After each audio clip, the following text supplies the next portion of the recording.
So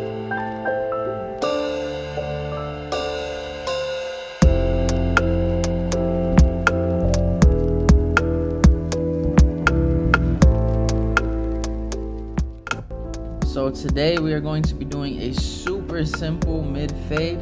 We're not going to do any arches or C cups. It's just going to be straight the box lineup with a nice mid fade. So we're just going to start by knocking it all down to a number 4, so we know that we're going to be blending from bald up into a number 4, right? And you'll see me just go over the hair multiple times, going in different directions, trying to ensure that I'm taking it down to a true number 4, and that some areas aren't longer than another.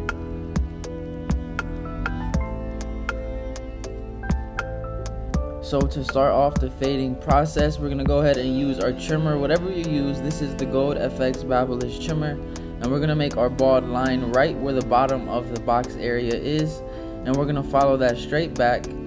There's not gonna be any drop in this fade. It's just gonna be a straight front to back type of fade, and we're just gonna go ahead and bottom all the way out. You want to make sure that you're letting the trimmer do the work, that you're not putting too much pressure on the skin so where you're causing irritation and you see a lot of redness, right? You want to make sure that the client is as comfortable as possible and is having the most, relaxing experience that you can provide. So we're just going ahead and just balding them out, trying to get it as clean as possible.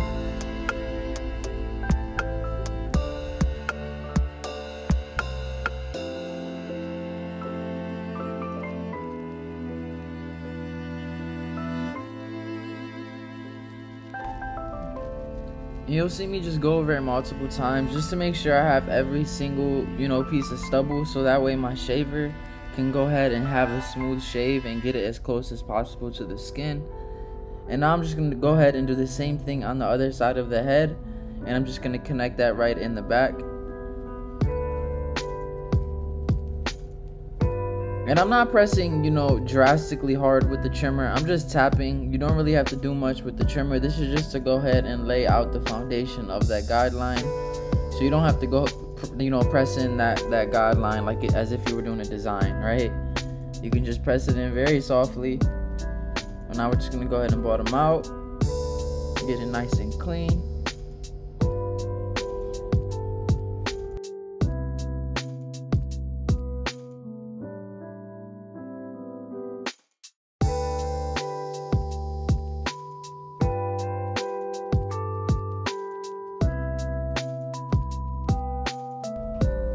And now we're just going to follow that up with the shaver. And you want to let the weight of the shaver do the work. Again, you don't want to press too hard with this either, because you don't want to cause ingrown hairs in the client's skin. Those can be very uncomfortable and it's not a good look. It looks like you're not sanitary, right? And that's probably one of the worst things you could be called as a barber, is a dirty barber. I think that's almost worse than a bad barber, right? Because if you're a dirty barber, you're just dirty, and that's not good, you feel me? So make sure you're just letting the weight of the shaver do the work. And now moving on to our next step in the fading process, we're going to go with our lever all the way open on our clipper. And this is going to be a very nice gradual blend. So we want to go ahead and make sure that we give ourselves enough room to blend with this guideline. So we're going up about a full inch here, keeping that same shape, going straight front to back. And then I'm going to go over the guideline a couple times just to make sure that it is a true open all the way throughout that guideline, right? And right there, I just put my thumb in between the guideline to show you that's about the width of the guideline is my thumb, right? So if you put your thumb on your guideline and it's about that width, that is exactly where it needs to be. And we're just staying real consistent with it, you know what I mean, going over the guideline a few times. And now to go ahead and start getting rid of that line, we're going to go in close with our clipper, and then we'll go ahead and open the lever gradually, right? So I'm going in closed right here, and you'll see me open that lever slightly. And then we're going to go ahead and open it a little bit more here in a second. So right here, we went ahead and opened it again. And as we move up in that guideline, you'll see that line start to be blended out. And then if it's not all the way blended out, that's where the detail work comes into play, right? So you get through your steps as fast as you can, and then you pay extra attention to detail. And once again, my clipper is dying in my video, so please don't come for me. That is what happens when you put in work in the shop. Your clippers are almost always dead. But I have two, you know, on deck. So if this one's dying and it dies in the mid cut, I have the other one on the charger, and then I just flip flop them. So don't come for me, yo. We putting in work this way. So I'm just go ahead and playing with my lever until that line is as blended out as I can possibly get it.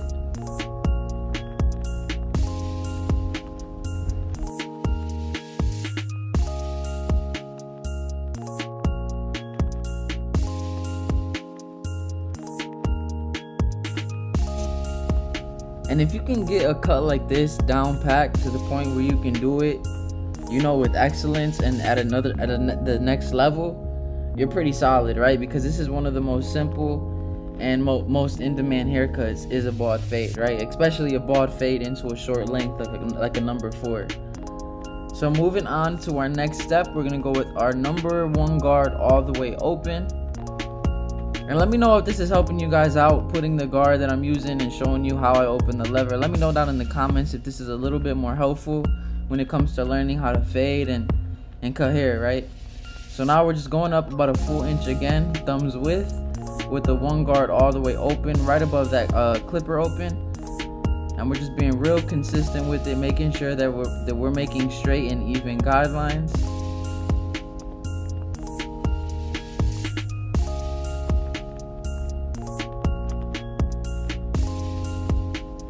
We're making progress here, right? A lot of times we try to just rush through a haircut because we want that finished product, and nah fam, like it's like, man, you gotta take your time, right? You can't rush the process.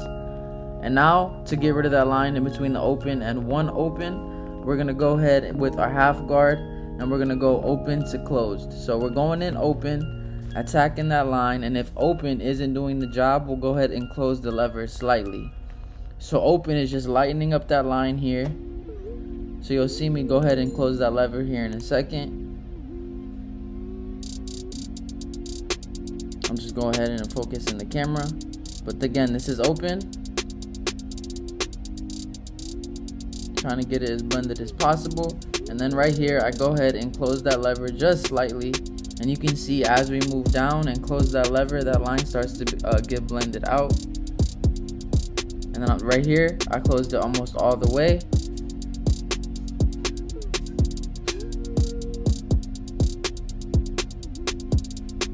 And after I go all the way closed, you'll see that line pretty much be all the way blended out. And again, if it's not, you go back in detail, right? It's not the end of the world. I feel like a lot of times, especially when we're learning how to cut hair, we'll feel like, man, I just did this step and it's not looking how I feel like it's supposed to look. And it's like, yo, not every head, not every texture of hair reacts the same. So you just gotta be patient. You gotta trust the process and just be confident in your skill level. So I'm just going in with my half guard here, attacking that line. And I went ahead and moved the camera closer just so you can have a better view of how it's starting to come together. Always comb and brush the hair. And now, right above that 1 open, we're gonna go with our 2 guard all the way open.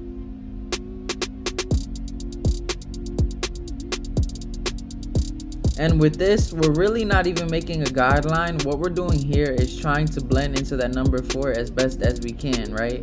And we're not going to be able to. There's still going to be a slight line, but we want to make sure that you're really flicking out when you get towards the top with that number 2 guard all the way open. And this will be the biggest guard other than that number 4 that we use to knock everything down. This will be the biggest guard that we use, and we're going to blend into the top with clipper over comb. But we're gonna go 2 guard all the way open, and you can see that line between the 4 and the 2 guard open. And now to get rid of that line right under that 2 guard open, we're gonna go with our 1.5 all the way open, and just like we did with that half guard, we're gonna go open to closed. So we're gonna start open, and then we'll gradually close the lever as I was showing you here. So right here, I'm going in open. Just trying to lighten that area up, and then right here I went ahead and closed that lever and just trying to get it a little bit more blended.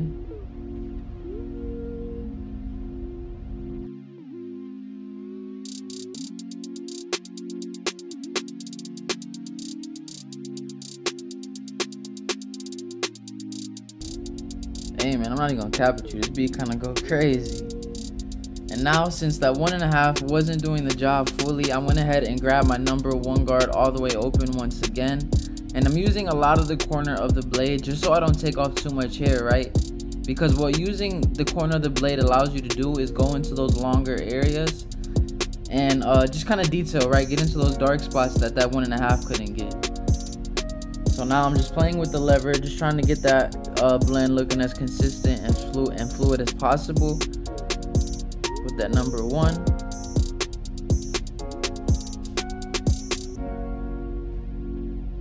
And you can see as we put more attention to the detail, that blend really starts to come together. It starts to look a lot more consistent and just even throughout the fade. So I went ahead and grabbed my 1.5 once again, and I'm going in open. And if open doesn't doing the job, we go ahead and close it, right? Because you can always take off hair, but you can't put hair back on. So you want to start off safe with open, and if open doesn't do the job, you just close it. And now, like I said, to blend into the length on top, with clipper over comb, you want to go in with the comb and flare out slightly as I just showed you. And then anything sticking out of the comb, we want to go ahead and get rid of with our clipper all the way open. And when I'm doing this, I'm making sure that you know, I'm not digging in with the comb, right? I want to make sure that I'm flaring out the comb just so I can blend into that number 4 without leaving any patches. And you can see as we do that, it kind of seamlessly blends into that number 4 guard that we used on top. And then that clipper comb, or this clipper over comb that I'm using right now, against the head, that is a number 1 guard, right? So that's kind of gonna help you gauge how to use that comb. And you can see that blend really starts to come together here. And now, just to blend into the top a little bit better, this is our number 3 guard. And I'm just trying to get rid of those darker spots.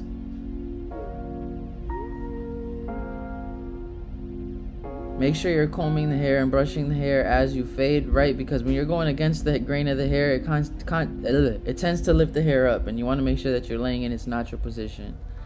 And now, to go ahead and make that blend a little bit softer, we're going to go in with our thinning shears and just attack those dark spots and those areas that need to be blended into the top a little bit better. And you can see me use the fine-tooth comb just so I can get into those lower areas. And now with the hairline, you can see he has it's naturally higher on the right side of his lineup, but to make sure that the lineup lasts a little bit longer and it's easier to line up and just a lot more sharper, right? We're gonna go ahead and lower the front of the hairline to a 2 guard all the way open. And now, to go ahead and clean the skin, we're going to go ahead and use liquid razor. What it is basically an alcohol-based product that kind of cleans the skin and rids it of all the oils, just so I can make sure that when I go through the hair with the clipper, it's as clean as possible and I get the sharpest lineup I can get. So I'm just going ahead and wiping the forehead area, just getting rid of all the oils. And now we're going to go ahead and blow dry it back down into its natural position.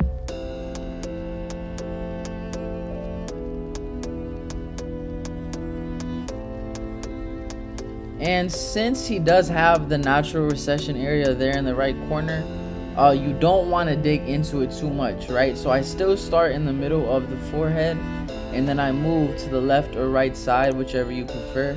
But in this instance, I would rather move towards the area that is a little bit higher, right? So that way I can kind of gauge how I'm going to do the other side of the lineup. So I'm just staying real consistent with it, trying not to dig into that recession area too much. And I'm just kind of trying to act like there is hair there, right? I'm kind of ghosting that area and acting as if there is already hair there. And this is going to give him the longest lasting lineup, right? Because if I was to dig into that recession area and line it up where the hair is actually dark, it would cause me to have to push back the other areas a lot more. And I don't want to do that because we want to make sure that we're giving the client the longest lasting hairline possible. So we went ahead and did the right side, which was the highest side of the hairline, and now we're just going to go ahead and do his left side. And now we know exactly how much we need to take off, but we're trying to keep it as natural as possible while getting it as symmetrical and as crispy as possible.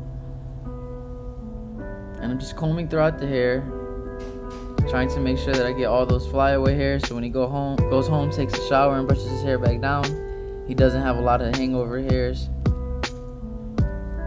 And you can see when we put the line on that thing, that blend really starts to look, you know, come together and have some life to it. The lineup is kind of the framework to the haircut. And now, to go ahead and take this haircut to the next level, I'm gonna go ahead and use my airbrush with the Kiss Express and alcohol mix, and I'm just gonna spray that in his light areas. And this is just gonna fill in those lighter areas, make his hairline look a lot more full, and have our client feeling the best that he possibly can, right? It is temporary, and depending on how much you take care of it, I would say it could last up to max 2 days, you feel me? But this is just to go ahead and make sure that we're just making the client feel its best when he gets out of that chair. And I'm just go ahead, you want to make it look natural, you don't want to make it look painted on. We just want to fill in those lighter areas to give it a more full look. And you can see what it already did to the haircut. And now we went ahead and reclined our client, and we're gonna go ahead and hit him with the razor just to go ahead and get the hairline a little bit crispier. And a lot of times I see barbers kind of do the straight razor with the client sitting straight up, and me myself, I've done it before, but I find that clients really enjoy laying back, right, and just having that relaxing experience, even if it's really quick razor line that lasts maybe 2 minutes. But just laying back, it's a nice relaxing feeling. So I really encourage you guys to get a chair that reclines and recline your client's back when you're doing the hairline with the razor. But my client came in needing to clean up. We went ahead and gave him a nice mid fade. We lined up the front, added some enhancements, put him back in the game, and boy, that angle is nasty. Not on cocky stuff, but that blend came out clean. The lineup is sharp. Let me know what you guys think in the comments. I really thank you guys for watching this video. Make sure you hit that like and subscribe button. Leave a comment down below if this helped you. Follow me at JClipperHands on IG, and catch y'all next time.